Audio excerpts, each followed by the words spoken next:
Hi hello வாங்க, எப்படி இருக்குதுங்க? நல்லா இருக்குதுங்களா? இன்றைக்கி எஸ்என் சீக்ரெட் சமையலில் வந்து நம்ம ஒரு பிரேக்ஃபாஸ்ட்டுக்கு என்ன செய்யலாம், டேஸ்டியான ஒரு பிரேக்ஃபாஸ்ட்டு எப்படி செய்யலான்னு பார்க்கலாம்.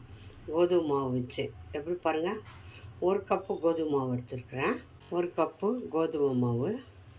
இதுக்கு கொஞ்சம் சால்ட்டு போட்டுக்கோங்க. கொஞ்சம் சால்ட்டு நல்லா மிக்ஸ் பண்ணிவிடுங்க. சால்ட்டு போட்டு மிக்ஸ் பண்ணிவிட்டு கூடவே கொஞ்சம் ஆயில் ஊற்றிக்குவோம். கொஞ்சம் ஆயில் ஊற்றிக்குவோம். ஆயில் ஊற்றி நல்லா பிசைஞ்சிடுவோம். இந்த மாதிரி கொஞ்சம் தண்ணி ஊற்றி சப்பாத்தி மாவு மாதிரி பிசைஞ்சுக்குவோம். சப்பாத்தி மாவு பதுக்கிறதுக்கு பிசைஞ்சுக்கணும். இது பிரேக்ஃபாஸ்ட்டுக்கு, டின்னருக்கு எல்லாத்துக்கும் நல்லாயிருக்கும். இது சிம்பிளாக இந்த மாதிரி பிசைஞ்சுக்கணும். இதில் கொஞ்சம் ஆயில் ஊற்றிக்கோங்க. ஆயில் ஊற்றி நல்லா பிசைஞ்சு நல்லா வந்து மாவு வந்து நல்லா சாஃப்டாகட்டும். ஒரு 10 நிமிஷம் நல்லா மாவை ஊற வச்சிடும். அப்படியே 10 நிமிஷம் ஊற வச்சு நம்ம வெங்காயம் வந்து கடாய் வச்சுட்டு கொஞ்சம் எண்ணெய் ஊற்றிக்கோங்க. ஆயில் நம்ம வாசலுக்கு வந்து இந்த இது போட்டுக்கலாம். லைட்டாக பாருங்கள். நான் வந்து ஒரு 4 வெங்காயம் பொடியாக நைஸாக நறுக்கி வச்சுருக்கேன். அதை போடலாம். பாருங்கள், நீல வாக்கில் வெங்காயத்தை கட் பண்ணிக்கோங்க. நீல வாக்கில் வதக்கணும்.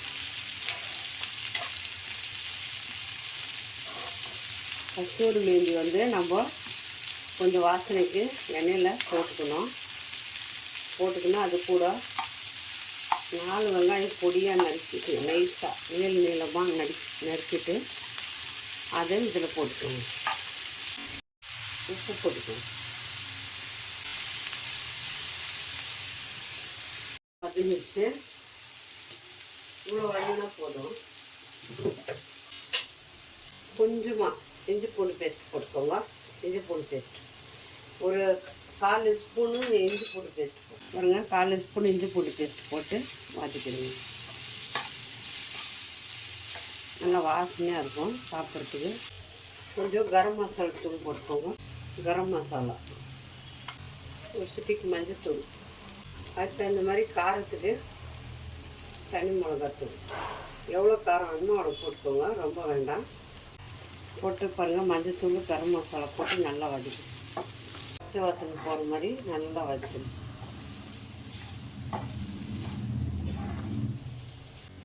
சின்னதாக ஒரு தக்காளி, குட்டி தக்காளியாக ஒரு குட்டி தக்காளி எடுத்து கட் பண்ணி கொஞ்சம் லைட்டாக புளிக்கும், நல்லாயிருக்கும் டேஸ்ட்டாக சாப்பிட்றதுக்கு. ஒரு சின்னதாக ஒரு குட்டி தக்காளி எடுத்து பொடியாக நறுக்கி அதில் போட்டுக்கோங்க. கொஞ்சம் வதங்கிடுச்சு. அது கூட கொஞ்சம் கொத்தமல்லி போட்டுக்கோங்க. கொத்தமல்லி போட்டு நல்லா வதக்கி அவ்வளோதாங்க. இதை நல்லா வதக்காச்சு. ஒரு கப்பில் தனியாக போட்டுக்கோங்க. காய் இருந்தால் பீன்ஸு, உருளைக்கிழங்கு எல்லாம் போட்டுக்கலாம்.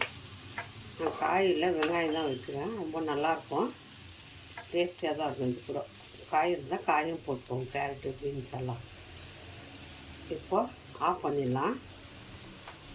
ஆஃப் பண்ணிவிட்டு ஒரு பாருங்கள், இந்த மாதிரி மாவு வந்து நல்லா பிசைஞ்சாச்சு. நல்லா 10 நிமிஷம் ஊறிச்சு. நம்ம பூரி சைஸுக்கு சின்னதாக இந்த மாதிரி சைஸில் சின்னதாக கட் பண்ணிவிடும் ஊட்டிக்குங்க. இவ்வளோ பெருசு இருந்தால் போதும். எல்லா மாவையும் அந்த மாதிரி ஊட்டி எடுத்துருங்க.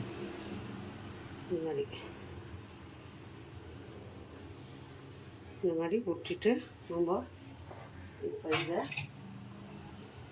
கொஞ்சம் மாவு வச்சு தேய்ச்சிட்டு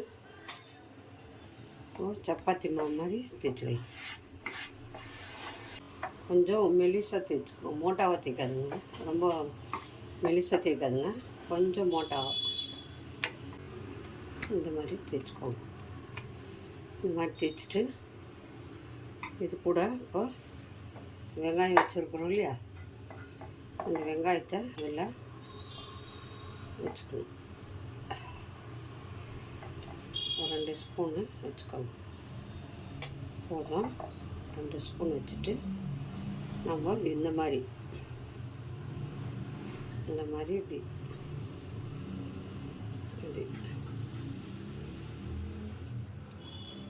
பாருங்கள், சிம்பிளாக நம்ம பண்ணலாம். இந்த மாவு மேலே இருக்கிற மாவெல்லாம் எடுத்துடணும். இதை இது போல் எடுத்துடுங்க. எடுத்துட்டு இங்கே இதை இந்த மாதிரி ஒட்டிக்கோங்க. எல்லாம் இதே மாதிரி தட்டி எடுத்துக்கலாம். மாவு போட்டுக்கோங்க. இப்படி தட்டிக்கலாம். இந்த மாதிரி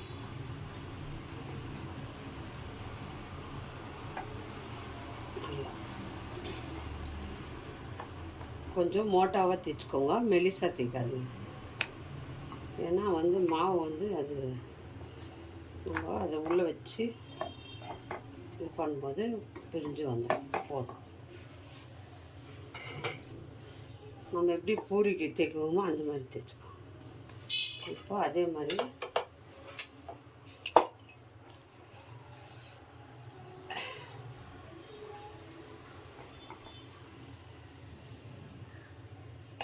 போட்டுக்கோங்க. அப்படி போட்டுட்டு பாருங்கள்,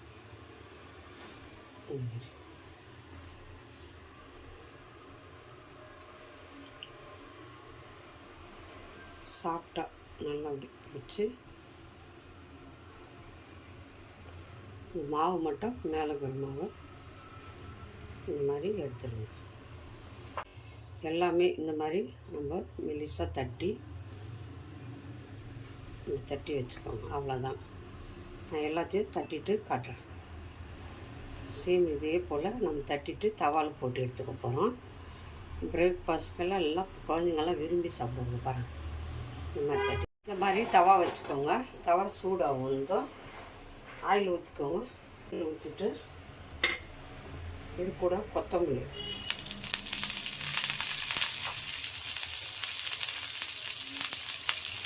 கூட கொத்தமல்லி போடணும். போட்டு பாருங்கள், நல்லா தட்டி வச்சுக்கிறோம் இல்லையா, அதை எடுத்து அப்படியே போட்டுருவோம். நல்லா பெரட்டி எடுக்கணும். நல்லா ஆயில் விட்டு இதை நல்லா வேக வச்சு திருப்பி போட்டு எடுக்கணும். நல்லா பாருங்கள், அப்படியே கொஞ்சம் லைட்டாக அப்படி திருப்பி போடுங்க. நல்லா மொறுன்னு வேகிற அளவுக்கு அதை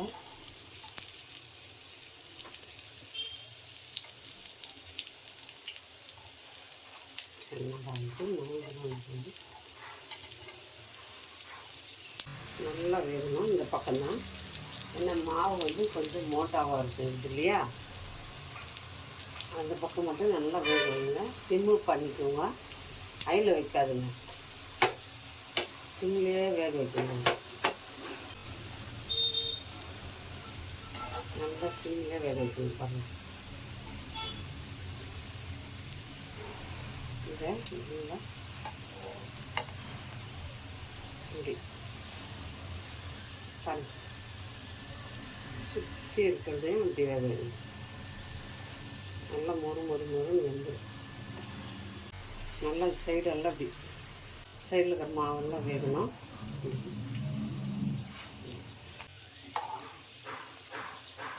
எல்லாமே சைடெல்லாம் அப்படி வேக வச்சிடணும். எல்லாம் எடுத்து எல்லாத்தையும் எடுத்து மொறுன்னு வந்து பாருங்கள். எல்லாம் போட்டு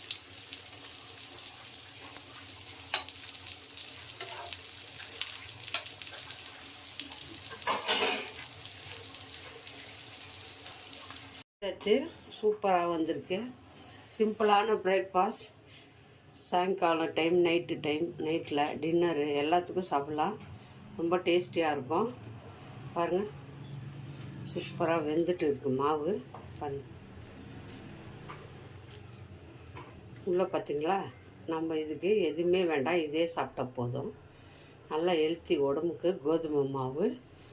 பாருங்கள், இதில் வெங்காயம் நம்ம தக்காளி எல்லாம் போட்டு பண்ணிக்கிறோம் இல்லையா, சாப்பிட்டா நல்லா சாஃப்டாக இருக்குது பாருங்கள். இந்த அவ்வளோ சாஃப்டாக இருக்குது.